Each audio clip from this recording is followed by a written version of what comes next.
Without question, the biggest story of the American political primary season is the allegation made by Larry Sinclair of drugs and oral sex with Barack Obama. The story has been suppressed, as you well know.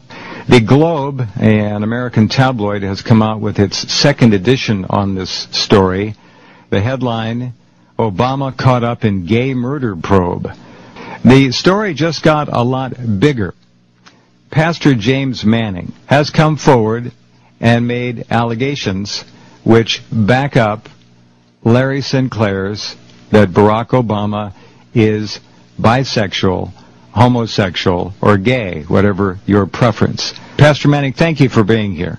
You are making statements here that, again, mirror and echo those of Larry Sinclair. Absolutely. Well, let me say this. My statements are as solid as a rock. And at the opportune time, I will demonstrate them, as I did when I made statements regarding his mother and about himself and his father and what went on in that relationship when they first came together. And I also stated then that I would only make my proof of my statements available at the opportune time for several reasons. One is the Obama campaign is a very shrewd campaign, and they're able to circumvent you. If you put your information out, and if you're not fully protected with it, they know how, that David Axelrod and all that crowd knows exactly how to circumvent. And the Obama campaign also has absolute sway over the liberal media, so they know how to quash a story in a moment, the way they're doing with Larry Sinclair. The other item is that when I did put my statements out regarding his mother and that and how he came into being, about a month after I put my statements out, Time magazine came out with an article. I was right then, I'm right now. Jeremiah Wright is definitely a closet homosexual. There's no doubt about it. And Obama is as well, and Larry Sinclair would testify to that.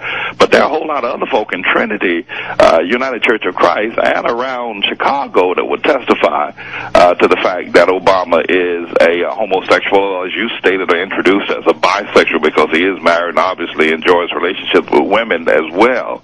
But my proof is as solid as a rock, and at the opportune time, I will demonstrate it. When you first heard of Larry Sinclair and his allegations, did that surprise you at all that it came? Not at all. I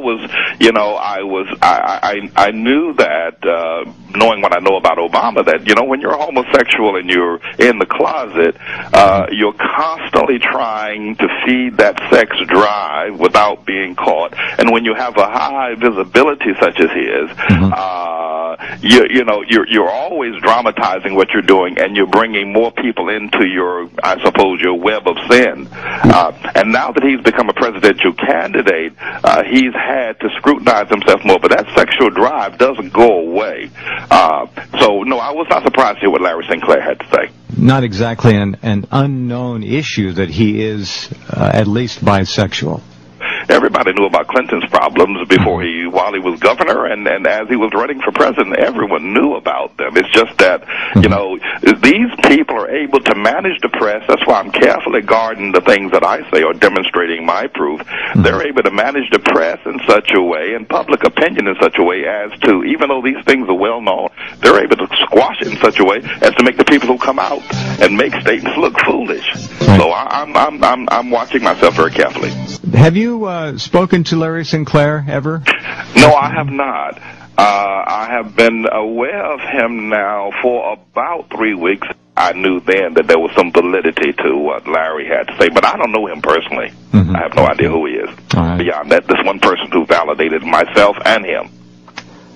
Does it surprise you that this has been so completely suppressed, except for the Globe? Now, this has been around for some time on my program and some other media outlets. It doesn't surprise me, though it's been suppressed. I mean, you're talking about a group of people, not so much Barack himself, but you're talking about a group of people who have found an opening in the American system of democracy and a wedge between all of its problems, a nation coming out of perhaps one of its worst military campaigns, headed towards perhaps its second greatest financial struggle, a country torn asunder with racial strife and a myriad number of problems, and a country crumbling from what it used to be in its heyday. Oh, yeah. And a group of people who have the opportunity now to seize power, and they already control the media, they control what people think, they control what we listen to, and now have this candidate. So I'm not surprised that this matter is suppressed the way it is. What I am surprised is that Larry Sinclair is still alive. That's what I'm surprised at. That is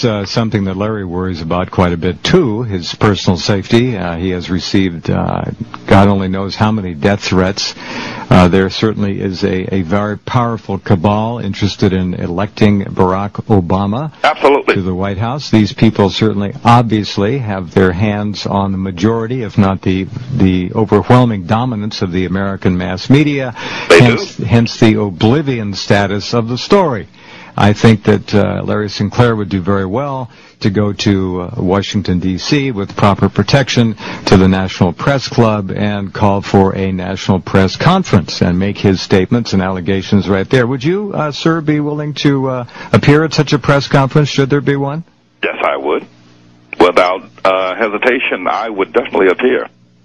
All right. I think that's something the American people have a right to know. Now, one's personal sexual preferences, religious issues aside for a moment, at very high levels of government in this country, obviously open them up to political blackmail. That is one key issue. Just one. We're looking at a very dangerous situation here with respect to Reverend Wright and his homosexual relationship with Senator Obama.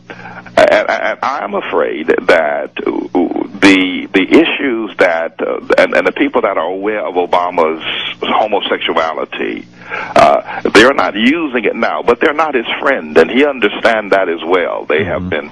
He's now isolated from Reverend Wright, so blackmail is a high possibility and can certainly sway our nation in the wrong way, and people who we would not think would be pulling strings will certainly be doing so. Understand.